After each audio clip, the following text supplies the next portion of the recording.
Example 3b, determine the coordinates for all the points on the unit circle that satisfy this condition, and we'll support our answer with a diagram. So here you're given the y coordinate, and the point is specifically in quadrant 3. So if it's in quadrant 3, we'll picture our circle. We know we have a point in quadrant 3. And what we want to know is what is the x value, and that this distance down here, the y value, is negative root 2 over 2. So right now, we know the y value, and we're looking for this x value right here. So if we use our equation of a unit circle, we plug in negative root 2 over 2 for y. So x squared plus negative root 2 over 2 squared equals 1.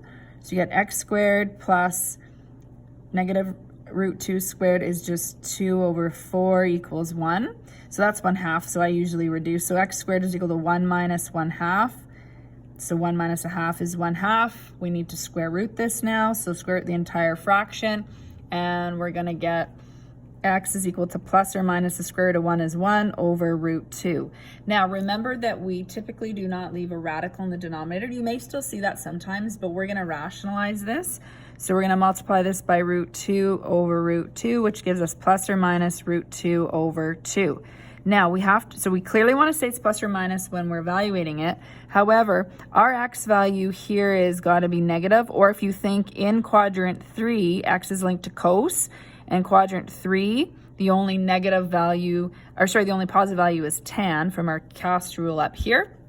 So we know it's negative. So therefore, x is equal to negative root 2 over 2.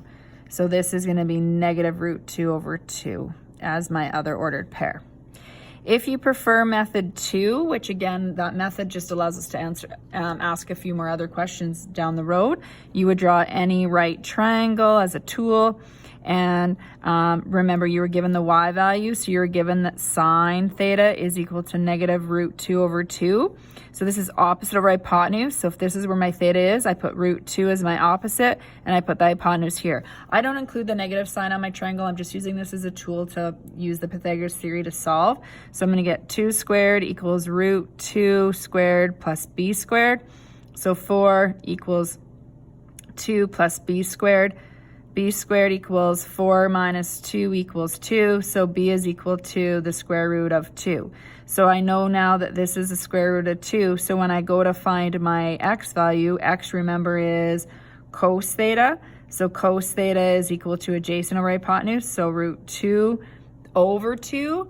And because it specifically says quadrant 3, in quadrant 3, cos is negative, so you would put a negative value in, and then you would clearly state that as your x value after. You do not want to leave your final answer as that. So when you're again using this method, there's a little bit less computations that you need to make here, but then you have to remember the signs are positive and negative, etc. Now this particular question, you might recognize this triangle as one of your special triangles, and it is. So this particular coordinate, you might actually would recognize those values, and maybe not so yet, but down the road you most likely will in this course.